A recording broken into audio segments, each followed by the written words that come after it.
ಮುಗಿದು ಆಗಲೇ ಒಂದು ವಾರವಾಯ್ತು, ಇನ್ನೂ ಬರುವ ನಿರೀಕ್ಷಣೆ ಇಲ್ಲ. ಇನ್ನೇಕೆ ಬಯಸ್ತಾರಪ್ಪ? ಕಲಿತು ದೊಡ್ಡವನಾಗಿದ್ದಾರೆ, ಇಂದಿನ ನಾಳೆ ದೊಡ್ಡ ಡಾಕ್ಟರ್ ಆಗ್ತಾನೆ. ಅಂದ ಮೇಲೆ ಗಪ್ಪ ಈ ಹಳ್ಳಿ ಹಳೆ ಮನೆ ಸವಾಸ ಬಯಸ್ತಾರೆ. ಕಲಿತು ದೊಡ್ಡವರಾದ ಮಾತ್ರಕ್ಕೆ ಗುರು ಹಿರಿಯರನ್ನ ಮರೆಯುವಷ್ಟು ಅವಿವೇಕಿ ಅಲ್ಲಪ್ಪ ಅವನು. ನಮ್ಮೆಲ್ಲರ ಬಗ್ಗೆ ಆದರವಿಟ್ಟುಕೊಂಡಿದ್ದಾನೆ, ವಿಶ್ವಾಸವಿಟ್ಟುಕೊಂಡಿದ್ದಾನೆ. ಈ ಮನೆತನದ ಕೀರ್ತಿ ಜ್ಯೋತಿಯನ್ನು ಬೆಳಗಿಸುವ ಭಾಗ್ಯವಂತನಾಗ್ತಾನಪ್ಪ ಅವನು. ಭಾಗ್ಯವಂತನಾಗ್ತಾನ.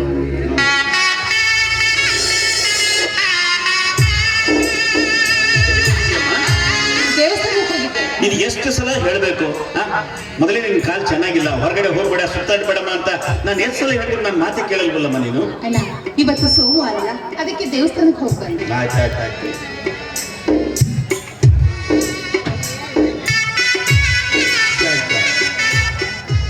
ಎತ್ತಬಳನ್ನು ಕಳೆದುಕೊಂಡು ನಿನ್ನ ದೈವ ಸುಖಕರವಾಗಲಿಲ್ಲ.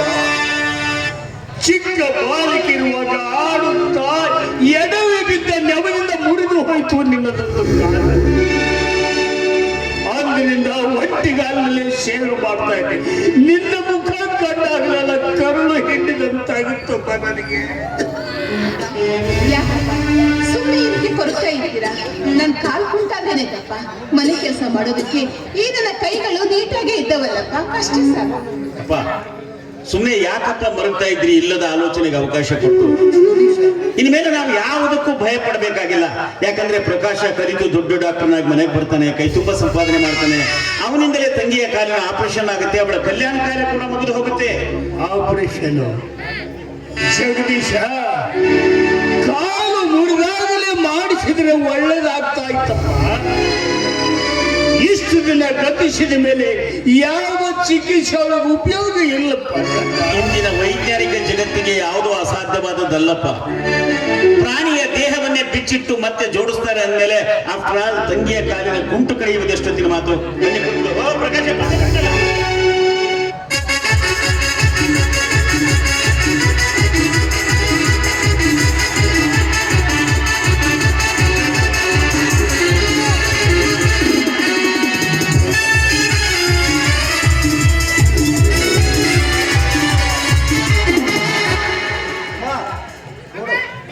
ಹರದಪ್ಪ ಅವ್ರು ನನ್ನ ಬ್ರದರ್ ಶಾಂತ.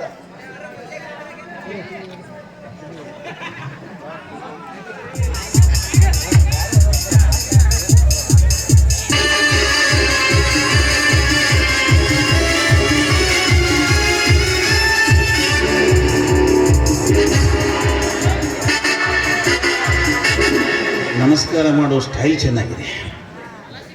ಪ್ರಕಾಶ್, ಇವಳು ನನ್ನ ಹೆಂಡತಿಯನ್ನ. ಹೌದಣ್ಣ, ಬೆಂಗಳೂರಿನ ಅಗ್ರತ ಶ್ರೀಮಂತರ ಮಗಳು ಉಮಾ. ತಂದೆಯ ಅಪಾರವಾದ ಆಸ್ತಿಗೆ ಒಬ್ಬಳ ಮಗಳು ಉಮಾ. ಪೇಟೆಯಲ್ಲಿ ಕುಳಿತು ಸಾಧಿಸಿದು ಇದೇನದು ವಿದ್ಯಾಭ್ಯಾಸ? ಒಂದು ಹೆಚ್ಚಿ ಹೆಣ್ಣಿನ ನೀವು ಸ್ವಲ್ಪ ತಾಳ್ಮೆ ತಂದುಕೊಡಿ, ನಾನೆಲ್ಲ ವಿಚಾರ ಮಾಡ್ತೀನಿ. ಅಲ್ಲ ಪ್ರಕಾಶ್, ನಮ್ಗೆ ಯಾವ್ದನ್ನು ಹೇಳ್ದೆ ಕೇಳಿದೆ, ನಮ್ಗೊಂದು ಮಾತು ಕೂಡ ತಿಳಿಸ್ದೆ ಒಮ್ಮಿಂದೊಮ್ಮೆಲೆ ಇವಳಿಗೆ ಹೆಂಡತಿಯ ಸ್ಥಾನ ಕೊಟ್ಟು ಮನೆ ಕರ್ಕೊಂಡು ಬರೋ ಅವಶ್ಯಕತೆ ಆದ್ರೂ ಏನಿತ್ತು? ವಿಚಾರ ಮಾಡ್ಲಿಕ್ಕೆ ಅವಕಾಶ ದೊರೆಯದ ಪ್ರಸಂಗವೇ ಹಾಗೆ ಬಂದ್ಬಿಡ್ತನ್ನ. ಏನಪ್ಪಾ ಅಂತದ್ದು? ಉಮ್ಮಾಳ ಕೈ ಹಿಡಿಯಬೇಕೆಂಬ ನಿರ್ಧಾರವನ್ನು ನಿಮ್ಮೆಲ್ಲರಿಗೂ ತಿಳಿಸಬೇಕೆಂದು ಊರಿಗೆ ಹೊರಟ ನಿಂತ ಕ್ಷಣದಲ್ಲಿ ಉಮ್ಮಾಳ ತಂದೆ ಹೃದಯ ವಿಕಾರಕ್ಕೆ ತುತ್ತಾಗಿ ಸಾವನ್ನಪ್ಪಿದೆ. ಆ ಸಮಯದಲ್ಲಿ ಅವಳ ಕೈ ಹಿಡಿದು ಮದುವೆ ಆಗ್ಬೇಕಂತಷ್ಟೇ.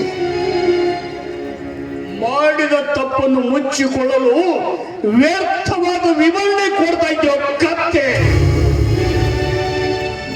ನಮ್ಮೆಲ್ಲರ ಸೇವೆ ಮಾಡ್ತಾ ಕುಂಡುಗಾರರಲ್ಲಿ ಶಾಂತ ಇರಲಿಲ್ಲವೇ? ಇನ್ನೂ ನನ್ನ ಜಗದೀಶನಿರಲಿಲ್ಲವೇ? ಇವರನ್ನೆಲ್ಲ ಬಿಟ್ಟು ನಿನ್ನ ಮದುವೆ ಅವಶ್ಯಕತೆ ಇತ್ತೇನಪ್ಪ? ಅವಳು ಜಗದೀಶ, ನನ್ನ ತಮ್ಮ ದೊಡ್ಡ ವಿದ್ಯಾವಂತನಾಗ್ತಾನೆ, ಡಾಕ್ಟರ್ ಆಗ್ತಾನೆ, ಮನೆಯ ಖರ್ಚು ವೆಚ್ಚಕ್ಕೆ ಹಣ ಸಲ್ಲಿಸ್ತಾನಂತ ಬಾಯಿ ತುಂಬಾ ಹೇಳ್ತಾ ಇದ್ದೀಯಲ್ಲಪ್ಪ. ನಮ್ಮೆಲ್ಲರ ಕೀರ್ತಿ ಮುಖಕ್ಕೆ ಮಸಿ ಬಳಿದು ಬಂದಿದ್ದಾನೆ. ಒಂದು ಬಣ್ಣದ ಹೆಣ್ಣನ್ನು ಕಟ್ಟಿಕೊಂಡು ಯಾರಪ್ಪ ಬಣ್ಣದ ಹೆಣ್ಣು? ಉಮಾ ವಿದ್ಯಾವತಿ ಆಗಿದ್ದಾಳೆ, ಇಬ್ಬರ ಸಂಪತ್ತಿನ ಒಡತಿಯಾಗಿದ್ದಾಳೆ.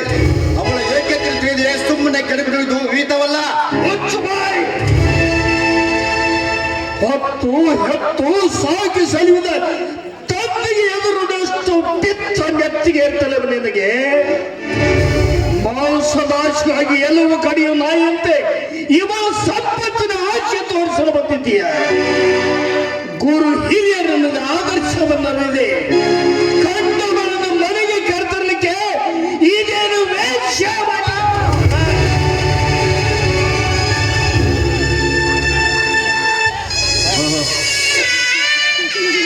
ಬೆಳೆದು ತುಂಬಾ ದೊಡ್ಡವನಾಗ್ಬಿಟ್ಟಿದೀಯಪ್ಪ, ಬೆಳೆದು ತುಂಬಾ ದೊಡ್ಡವನಾಗ್ಬಿಟ್ಟಿದೀಯ ಅಪ್ಪ. ಈ ವಿಷಯದಲ್ಲಿ ನೀವೇ ತಾಳ್ಮೆ ತಂದ್ಕೊಳ್ಳೋದು ಒಳ್ಳೇದು ಅಂತ ನನಗೆ ಅನಿಸ್ತಾ ಇದೆ. ಯಾಕಂದ್ರೆ ಈಗ ಅವನು ಬೆಳೆದು ದೊಡ್ಡವನಾಗಿದ್ದಾನೆ, ಪ್ರಬುದ್ಧನಾಗಿದ್ದಾನೆ. ನೋಡಪ್ಪ, ಮಕ್ಕಳು ಬೆಳೆದು ದೊಡ್ಡವರಾದ ಮೇಲೆ ನಾವು ಮಾಡಿದ ಉಪದೇಶ ನಮಗೇ ತಿರುಗಿ ನಿಲ್ಲುತ್ತೆ. ಗೋಡೆಗೆಸಿದ ಚೆಂಡು ಪ್ರತಿಯಾಗಿ ಬಂದು ನಮ್ಮ ಮುಖಕ್ಕೇನೆ ಬಡಿಯುವಂತೆ. ನಿನ್ನ ಹೆಂಡತಿನ ಕರ್ಕೊಂಡು ಒಳಗಡೆ ಹೋಗಿ ಕೈಕಾಲು ಮುಖ ತೊಳೆದುಕೊಂಡು ಸ್ವಲ್ಪ ಸಮಾಧಾನ ಮಾಡ್ಕೊಂಡ.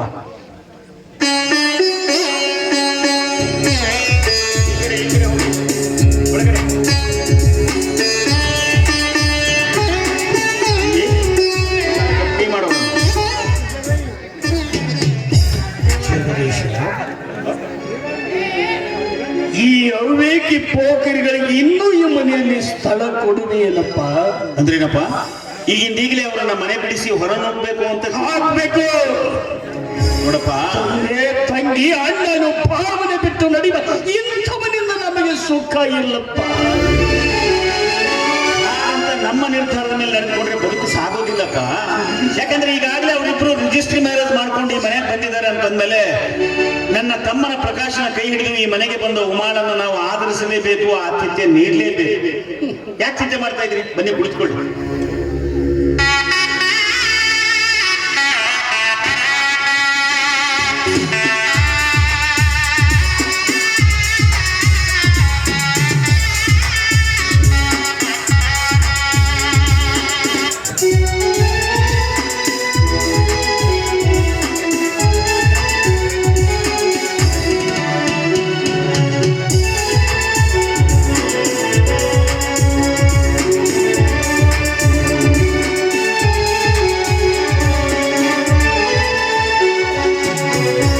ನೋಡಮ್ಮ ಉಮಾ,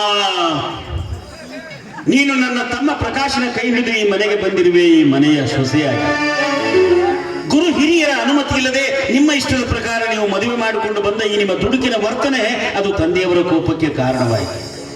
ಅದನ್ನೇನು ನೀನು ಮನಸ್ಸಿಗೆ ಹಚ್ಕೊಳ್ಬೇಡ. ಯಾಕಂದ್ರೆ ನಡೆದು ಹೋದ ಘಟನೆಯಲ್ಲಿ ಕೈ ಹಾಕಿ ಕಲಕುವ ದುರುದ್ದೇಶವಂತೂ ನಮಗೆ ಮೊದಲೇ ಇಲ್ಲ.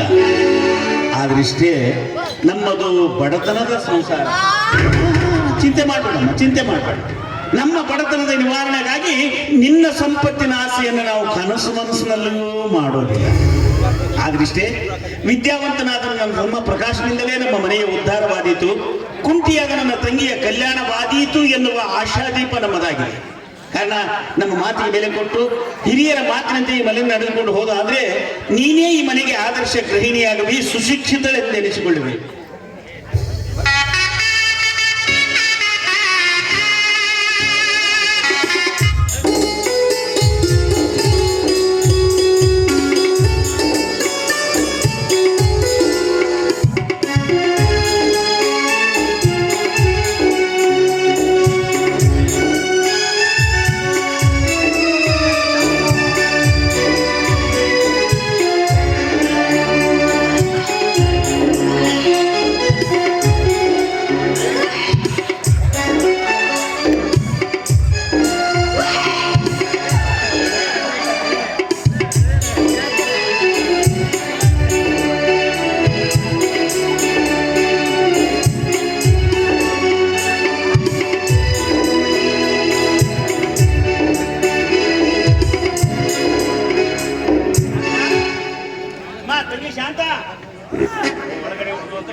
ನನ್ನ ತಂಗಿ ಶಾಂತ ಒಳಗಡೆ ಇದ್ದಾಳೆ. ಇವನ ಕೈ ಕೊಟ್ಟು ಬಿಡಮ್ಮ, ಚೆನ್ನಾಗಿ ತಿಕ್ಕಿ ತೊಳೆದು ಬಿಡ್ತಾಳೆ. ಈ ಮನೆಯಲ್ಲಿ ಕಪ್ಪು ಬಟ್ಟೆ ತೊಳೆಯಲು ಬಂದವಳಲ್ಲ ನಾನು. ಈ ಮನೆಯ ಕಸ ಹೊಡಿಯಲಿಕ್ಕೆ ಒಪ್ಪದವಳು ನನ್ನ ಮಗನ ಕೈ ಹಿಡಿಯಲಿಕ್ಕೆ ಒಪ್ಪಿದೆ. ಅದನ್ನ ನಿಮ್ಮ ಮಗನನ್ನೇ ಕೇಳಿಕೊಳ್ಳಿ.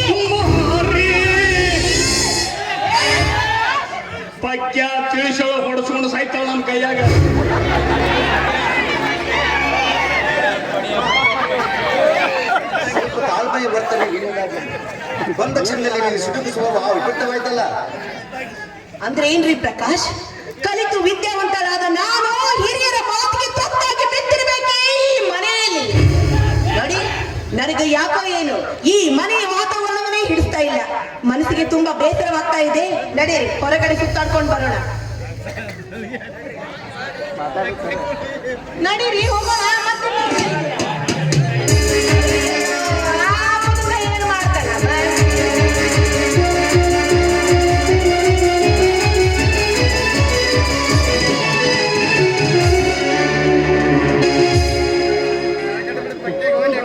ಜಗದೀಶ, ನಿನ್ನ ತಮ್ಮನ ನಾವೆಲ್ಲ ಒಂದು ಕಾಲ ಕಸವಾಗಿ ಬಿಟ್ಟಿದ್ಯೋ ಅವನ ಕಣ್ಣಲ್ಲಿ. ನಿನ್ನ ತಮ್ಮನಾಗಿ ಉಳಿದಿಲ್ಲ ಜಗದೀಶ, ಆ ಹೇಸಿ ಹೆಣ್ಣಿನ ದಾಸನಾಗಿ ಬಿಟ್ಟಿದ್ದಾನೆ. ಹುಚ್ಚು ಹರಿಯದ ಕುರುಡು ಪ್ರೇಮದ ಪ್ರವಾಹದಲ್ಲಿ ಸಿಲುಕಿದ ಪ್ರಕಾಶ ಈ ರೀತಿ ಹುಚ್ಚುತ್ತಾಗಿ ವರ್ತಿಸ್ತಾ ಇದ್ದಾನೆ. ಆದ್ರೆ ಇನ್ನು ತಿಳಿಸಿ ಹೇಳೋಣ, ಅವನಿಗೆ ಕನ್ವಿನ್ಸ್ ಮಾಡಿ ನಮ್ ಕಡೆ ಮಾಡ್ಕೊಳ್ಳೋ ಪ್ರಯತ್ನ ಮಾಡೋಣ. ಅದನ್ನೆಲ್ಲ ಬಿಟ್ಟು ಅವನ ನೀವು ಮನೆಯಿಂದ ಹೊರ ನೂಕಿದ್ರೆ ಅವನ ಜೀವನ ಸುಧಾರಿಸುತ್ತೇನಪ್ಪ. ಮೊದಲೇ ನಿಮ್ಮ ಆರೋಗ್ಯ ಸರಿ ಇಲ್ಲ, ಯಾಕೆ ಇಲ್ಲಂತೆಲ್ಲ ಮಾತಾಡಿ ಆಯಾಸ ಮಾಡ್ಕೊಳ್ತಾ ಇದ್ರೆ? ಜಗದೀಶ, ನಾ ಯಾವ ರೀತಿ ಹೇಳಿದ್ರು ನಿನ್ನ ಮನಸ್ಸು ಕರಗುವುದಲ್ಪ. ವಿಶ್ರಾಂತಿ ತೆಗೆದುಕೊಳ್ಳುವಂತೆ ಬನ್ನಿ. ಹೋಗಿ ಹೋಗಿ ಸರ್ಗದ ತಂತಿ ಮ್ಯಾಗ ನಡೆಯೋಳು ಕರ್ಕೊಂಡು ಬಂದನಲ್ಲ ಮನೆಗೆ. ಇರ್ಲಿ ಹೇಳ್ರಿ, ಹಂಗೆ ಅನ್ನೋದಾದ್ರು.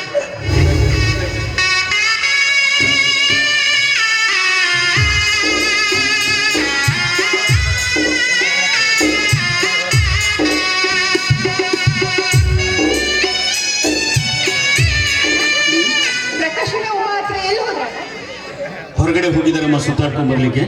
ಅಯ್ಯೋ, ಅವ್ರು ಸ್ನಾನಕ್ಕೆ ನೀರು ಬಿಸಿ ಮಾಡಿದ್ದೆ, ಸ್ನಾನ ಮಾತ್ರ ಮಾಡ್ಕೊಂಡು ಹೋಗ್ಬಾರ್ದ? ತಂಗಿ, ವಿದ್ಯಾವಂತನಾದ ನನ್ನ ಮನೆಗೆ ಬಂದಿದ್ದಾನೆ ಅನ್ನೋ ಸಂತೋಷದಿಂದ ನೀನು ಅವನಿಗಾಗಿ ಮಾಡ್ತಾ ಇರೋ ಸೇವೆ ಶುಶ್ರೂಷೆ ಇದೆಲ್ಲ ವ್ಯರ್ಥವಾಗ್ತಾ ಇದೆಯಮ್ಮ. ವಿದ್ಯಾವಂತನಾದ ನನ್ನ ತಮ್ಮನ ಮದುವೆಯನ್ನು ವಿಜೃಂಭಣೆಯಿಂದ ಮಾಡಬೇಕು ಅಂತ ನಾನು ಎಂಥ ಆಸೆ ಇಟ್ಕೊಂಡಿದ್ದೆ. ಅವನ ಯೋಗ್ಯತೆಗೆ ತಕ್ಕಂತ ಕನ್ಯೆಯನ್ನು ಹುಡುಕಿ ಭಾರಿ ವೈಭವದಿಂದ ಮದುವೆ ಮಾಡಬೇಕು ಅಂತ ನಾನು ಎಂತಹ ಕನಸು ಕಂಡಿದ್ದೆ. ಆದ್ರೆ ನನ್ನ ಆಸೆ, ನನ್ನ ಕನಸು ಇವೆಲ್ಲವೂ ಕಸದಲ್ಲಿ ಕೂಡಿ ಕಸದೊಂದಿಗೆ ಹುಡಿಯಾಗಿ ಹೋಗ್ತಾ ಇದೆ. ತಂಗಿ, ಇಂದು ನನ್ನ ತಮ್ಮನ ಕೈ ಹಿಡಿದು ಈ ಮನೆಗೆ ಬಂದ ಹೆಣ್ಣಿಗೆ ಈ ಮನೆಯ ಕಸ ಮುಸ್ರೆ ಕೆಲಸ ಮಾಡುವ ಒತ್ತಟ್ಟಿಗಿರ್ಲಿ, ತಾನು ಊಟ ಮಾಡಿ ಬಿಟ್ಟ ಎಂಜಲದಲ್ಲೇ ತೆಗೆಯುವುದು ಕೂಡ ಅವಳಿಗೆ ಬೇಡವಾಗಿದೆ ಅಂತಮ್ಮ. ಕುಮಾರ್ ಯಾಗರ್ಭ ಶ್ರೀಮಂತರು, ಮೇಲಾಗಿ ವಿದ್ಯಾವಂತರು, ಅಂತೋಳಿಯ ಮನೆಯಲ್ಲಿ ಕೆಲಸ ಹೇಗಣ್ಣ ಮಾಡ್ತಾಳೆ. ಅಣ್ಣ, ಮನೆಯಲ್ಲಿ ಕಸ ಮುಸ್ರೆ ಮಾಡಿ ಎಲ್ಲರ ಎಂಜಲ್ ತೆಗೆಯೋದಕ್ಕೆ ಮನೆಯಲ್ಲಿ ನಾನು ತಂಗಿ, ನೀನು ಮಾನವಳಲ್ಲಮ್ಮ, ದೇವತೆ. ಈ ಮನೆಗೆ ಬರುವ ಸೊಸೆಯಂದಿರಿಂದ ಸೇವೆ ಮಾಡಿಸಿಕೊಳ್ಳುವ ದೌರ್ಭಾಗ್ಯ ನಿನ್ನಗಿಲ್ಲದಾಯ್ತಲ್ಲಮ್ಮ. ನೀನೇ ಅವರ ಸೇವೆಯಲ್ಲಿ ಕಾಲ ಕಳೆಯುವ ದುರ್ದೈವ ನಿನ್ನದಾಯ್ತು. ತಂಗಿ, ಬಾಯಾರಿಕೆಯಾದದ್ದು ನಮಗೆ ಅಂದಾಗ ನಾವೇ ನೀರು ಕುಡಿಯಬೇಕಲ್ಲದೆ ಮತ್ತೊಬ್ಬರಿಗೆ ಹೇಳಿದರೆ ತೃಪ್ತಿಯಾದೀತೇನಮ್ಮ?